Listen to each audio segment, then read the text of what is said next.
اللهم صل على سيدنا ومولانا محمد افضل صلواتك بعدد معلوماتك وبارك وسلم وصل عليه. بسم اللہ الرحمن الرحیم. عزیز طلباء کرام، امید ہے انشاءاللہ العزیز آپ سب خیر و عافیت کے ساتھ ہوں گے. جامع السنن الترمذی جلد ثانی کے ابواب فضائل القرآن کے ایک اور باب ما جاء فی سورۃ البقرۃ و آیت الکرسی کے ساتھ اللہ جل شانہ کے فضل و کرم سے ایک مرتبہ پھر آپ حضرات کے خدمت میں حاضر ہونے کا موقع ملا. بحمد اللہ تعالی. عزیز طلباء کرام، آج ہمارا سبق نمبر 307 ہے، تو بڑھتے ہیں اپنے سبق کی طرف. باب ما جاء فی سورۃ البقرۃ و آیت الکرسی. یہ باب سورۃ بقرہ اور آیت الکرسی کی فضیلت کے بیان میں ہے. وبه قال حدثنا قتيبة قال حدثنا عبد العزيز بن محمد عن سهيل بن أبي صالح عن أبيه عن أبي هريرة رضي الله تعالى عنه أن رسول الله صلى الله عليه وسلم قال. ہمیں روایت کی قتیبہ نے، انہوں نے عبد العزیز ابن محمد سے، انہوں نے سہیل ابن ابو صالح سے، یہ اپنے والد ابو صالح سے نقل کرتے ہیں، اور وہ ابو ہریرہ رضی اللہ تعالیٰ عنہ سے کہ حضور نبی کریم صلی اللہ علیہ وسلم نے ارشاد فرمایا: لا تجعلوا بیوتکم مقابر وان البیت الذی تقرأ البقرۃ فیہ لا يدخلہ الشیطان. اپنے گھروں کو قبرستان نہ بناؤ جس گھر میں سورہ بقرہ کی تلاوت ہوتی ہے وہاں شیطان داخل نہیں ہوتا. ھذا حدیث حسن صحیح. یہ حدیث حسن صحیح ہے. وبه قال حدثنا محمود بن غیلان قال حدثنا حسین الجعفی عن زائدة عن حکیم بن جبیر عن ابی صالح عن ابی ہریرہ رضی اللہ تعالی عنہ قال. ہمیں روایت کی محمود بن غیلان نے، انہوں نے حسین جعفی سے، انہوں نے زائدہ سے، انہوں نے حکیم ابن جبیر سے، انہوں نے ابو صالح سے، انہوں نے ابو ہریرہ رضی اللہ تعالی عنہ سے قال قال رسول اللہ صلی اللہ علیہ وسلم: لكل شيء سنام وان سنام القرآن سورۃ البقرہ. حضور نبی کریم صلی اللہ علیہ وسلم نے ارشاد فرمایا کہ ہر چیز کی ایک کوہان یعنی بلندی ہوتی ہے. کوہان اونٹ کے وہ بلند والے حصے کو کہا جاتا ہے جو کمر اور گردن کے درمیان ہوتا ہے، اور قرآن کی بلندی اور کوہان سورۃ بقرہ ہے. وفیہا آیت ہی سیدۃ آی القرآن ہی آیت الکرسی. اور اس صورت یعنی سورہ بقرہ میں ایک آیت ہے جو قرآن کریم کی تمام آیتوں کی سردار ہے، وہ آیت الکرسی ہے. ھذا حدیث غریب لا نعرفہ الا من حدیث حکیم ابن جبیر. یہ حدیث غریب ہے، ہم اسے نہیں جانتے مگر صرف حکیم ابن جبیر کے طریق سے. وقد تکلم فیہ شعبۃ وضعفہ. اور شعبہ نے ان میں کلام کیا ہے اور ان کی تضعیف کی ہے. اگلے روایت کی طرف بڑھتے ہیں جی. وبه قال حدثنا يحيى بن المغيرة ابو سلمة المخزومي المديني قال حدثنا ابن ابي فديك عن عبد الرحمن المليكي عن زرارة بن مصعب عن ابي سلمة عن ابي هريرة رضي الله تعالى عنه قال. ہمیں روایت کی یحییٰ بن المغیرہ نے ابو سلمہ المخزومی المدینی، انہوں نے ابن ابو فدیک سے، انہوں نے عبد الرحمن الملیکی سے، انہوں نے زرارہ ابن مصعب سے، انہوں نے ابو سلمہ سے، اور انہوں نے حضرت ابو ہریرہ رضی اللہ تعالیٰ عنہ سے انہوں نے فرمایا: قال رسول اللہ صلی اللہ علیہ وسلم: من قرأ حامیم المؤمن الیہ المصیر وآیت الکرسی حین یصبح حفظ بہما حتی یمسی. حضور نبی کریم صلی اللہ علیہ وسلم نے ارشاد فرمایا: جو شخص سورہ حامیم المؤمن کو الیہ المصیر تک پڑھے اور اسی طرح آیت الکرسی پڑھے تو ان آیات کی برکت سے اگر صبح پڑھے، صبح کے وقت پڑھے تو شام تک اس کی حفاظت کی جائے گی. ومن قرأہما حین یمسی حفظ بہما حتی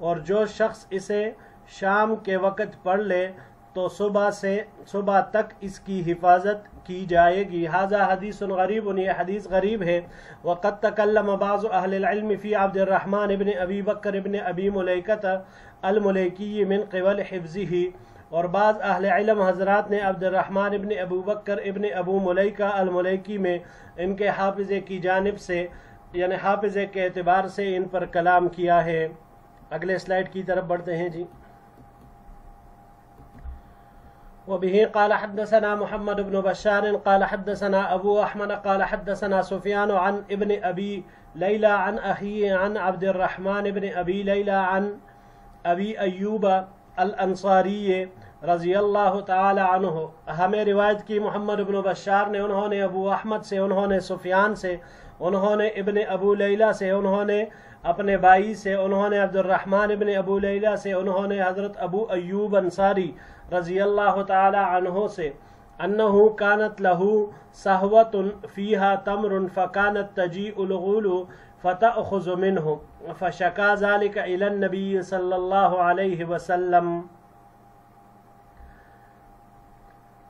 ابو ایوب انصاری رضی اللہ تعالیٰ عنہ فرماتے ہیں کہ ان کے ہاں ایک ڈیوڑی تھی جس میں کھجوریں رکھے ہوئی تھی، وہاں ایک جنی آئی اور ان کھجوروں کو چرا لیا، تو میں نے اس بات کی شکایت حضور نبی کریم صلی اللہ علیہ وسلم کو کی، فقال، حضور نبی کریم صلی اللہ علیہ وسلم نے فرمایا، اذهب اذ رأیتها فقل بسم اللہ اجیبی رسول اللہ صلی اللہ علیہ وسلم۔ حضور نبی کریم صلی اللہ علیہ وسلم نے فرمایا کہ تم جاؤ، جب تم اسے دیکھو تو یہ پڑھنا، اللہ تعالیٰ کے نام سے برکت حاصل کرتے ہوئے اللہ کے رسول صلی اللہ علیہ وسلم کو جواب دو۔ قال فأخذها فحلفت اللہ تعود فأرسلها فجاء إلى النبي صلی اللہ علیہ وسلم۔ حضرت ابو ایوب انصاری رضی اللہ تعالیٰ عنہ نے جب ایسا ہی عمل کیا تو اس کو پکڑ لیا، تو اس نے یہ قسم اٹھائی کہ وہ واپس دوبارہ ایسا نہیں کرے گی، تو ابو ایوب انصاری رضی اللہ تعالیٰ عنہ نے اسے چھوڑ دیا۔ پھر حضور نبی کریم صلی اللہ علیہ وسلم کی خدمت میں حاضر ہوئے، فقال ما فعل اسیرک، حضور نبی کریم صلی اللہ علیہ وسلم نے دریافت کیا کہ تمہاری قیدی کے ساتھ کیا معاملہ ہوا؟ قال حلفت اللہ تعود، انہوں نے کہا کہ اس نے قسم اٹھائی تھی کہ وہ دوبارہ ایسا نہیں کرے گی۔ قال کذبت وہی معاودۃ للکذب، للکذب بھی اس کو پڑھ سکتے ہیں۔ حضور نبی کریم صلی اللہ علیہ وسلم نے ارشاد فرمایا کہ اس نے جھوٹ کہا کیونکہ جھوٹ بولنا اس کی عادت ہے۔ قال فأخذها فحلفت اللہ تعود فأرسلها، حضرت ابو ایوب انصاری رضی اللہ تعالیٰ عنہ نے پھر اس کو دوبارہ پکڑ لیا جیسے نبی علیہ السلام نے فرمایا تھا، وہ واپس اسی طرح آئی، پھر اس نے قسم کھائی کہ وہ واپس اس طرح نہیں کرے گی۔ فأرسلها، پھر انہوں نے اسے چھوڑ دیا۔ فجاء إلى النبي صلی اللہ علیہ وسلم فقال ما فعل اسیرک؟ قال حلفت اللہ تعود۔ حضور نبی کریم صلی اللہ علیہ وسلم نے پھر پوچھا کہ تم نے اپنے قیدی کے ساتھ کیا معاملہ کیا؟ انہوں نے فرمایا کہ اس نے قسم اٹھائی کہ وہ پھر سے دوبارہ نہیں کرے گی۔ فقال کذبت وہی معاودۃ للکذب، حضور نبی کریم صلی اللہ علیہ وسلم نے فرمایا اس نے یہ قسم جو اٹھائی تھی وہ جھوٹی تھی اور جھوٹ بولنا اس کی عادت ہے۔ فأخذها، تیسری دفعہ جب وہ آئی تو ابو ایوب انصاری رضی اللہ تعالی عنہ نے اس کو پکڑ لیا۔ فقال ما انا بتارکک حتی اذهب بک الی النبی صلی اللہ علیہ وسلم، میں تجھے نہیں چھوڑنے والا ہوں یہاں تک کہ میں تجھے حضور نبی کریم صلی اللہ علیہ وسلم کے پاس لے کر حاضر ہو جاؤں۔ فقالت، اس جنی نے اس کو کہا انی ذاکرۃ لک شیئا، میں تمہارے سامنے ایک چیز کا ذکر کرنے لگی ہوں، آیت الکرسی، اقرأها فی بیتک فلا یقربک شیطان ولا غیرہ، یہ آیت الکرسی اپنے گھر میں پڑھا کرو تو تمہارے قریب نہ شیطان آئے گا نہ اس کے علاوہ کوئی دوسرے جنات وغیرہ آئیں گے۔ فجاء الى النبی صلی اللہ علیہ وسلم فقال ما فعل اسیرک، پھر حضور نبی کریم صلی اللہ علیہ وسلم کی خدمت میں حاضر ہوئے تو آپ علیہ السلام نے دریافت فرمایا تمہاری قیدی نے کیا معاملہ کیا؟ قال فاخبرہ بما قالت، تو ابو ایوب انصاری رضی اللہ تعالیٰ عنہ نے اس معاملے کی ان کو خبر دی جو اس نے کہا تھا۔ قال صدقت وہی کذوب، تو حضور نبی کریم صلی اللہ علیہ وسلم نے فرمایا کہ اس نے سچ کہا حالانکہ وہ جھوٹ بولتی ہے۔ ھذا حدیث حسن غریب، یہ حدیث حسن غریب ہے۔ آخری روایت کی طرف بڑھتے ہیں جی۔ وبه قال حدثنا الحسن بن علي الخلال قال حدثنا أبو أسامة قال حدثنا عبد الحميد ابن جعفر عن سعيد المقبري عن عطاء مولى أبي أحمد عن أبي هريرة رضی اللہ تعالی عنہ قال، ہمیں روایت کی حسن بن علی الخلال نے، انہوں نے ابو اسامہ سے، انہوں نے عبد الحمید بن جعفر سے، انہوں نے سعید المقبری سے، انہوں نے عطاء سے جو کہ ابو احمد کے آزاد کردہ ہے، اور انہوں نے حضرت ابو ہریرہ رضی اللہ تعالیٰ عنہ سے انہوں نے فرمایا بعث رسول اللہ صلی اللہ علیہ وسلم بعثا وهم ذو عدد فاستقرأ كل رجل منهم یعنی ما معه من القرآن۔ حضور نبی کریم صلی اللہ علیہ وسلم نے ایک مہم روانہ کی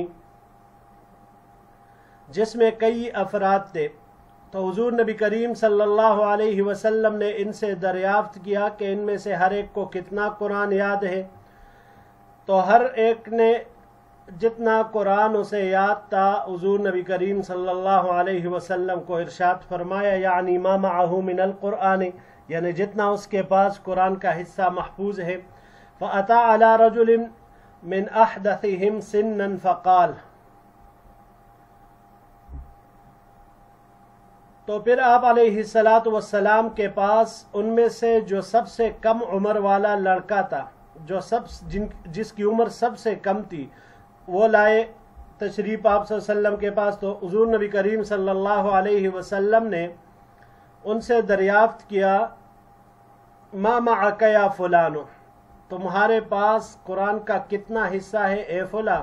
فقال معی کذا و کذا و سورۃ البقرہ، اس نے عرض کیا کہ اے اللہ کے رسول صلی اللہ علیہ وسلم مجھے فلاں فلاں صورت یاد ہے اور سورہ بقرہ بھی آتی ہے۔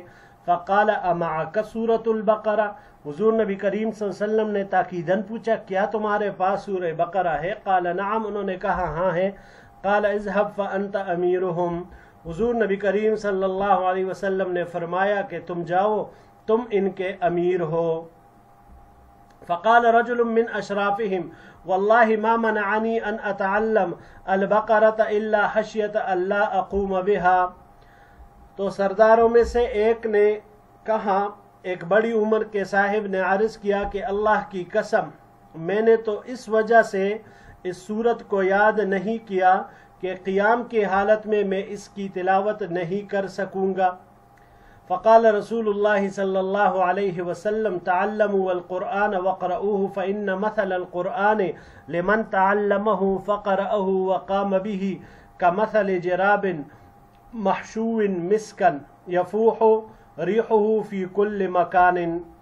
حضور نبی کریم صلی اللہ علیہ وسلم نے ارشاد فرمایا کہ تم قرآن پاک سیکھو، اس کو پڑھا کرو، کیونکہ جو شخص قرآن پاک کا علم حاصل کرنے کے بعد اس کی قراءت بھی کرے یعنی تلاوت بھی کرے، قیام کی حالت میں اس کو پڑھے بھی، تو اس کی مثال اس تیلی کی طرح ہے جو مشک سے بری ہوئی ہو اور اس کی خوشبو ہر جگہ مکان میں ہر طرف پھیلتی ہو۔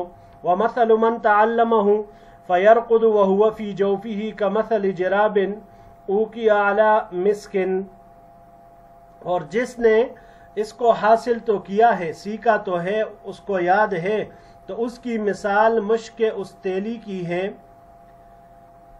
یعنی جو رات میں اسے پڑھتا بھی نہیں اور بس گرا کر سو جاتا ہے، تو اس کی مثال مشک اس تیلی کی سی ہے کہ جس کا منہ باندھ دیا گیا ہو،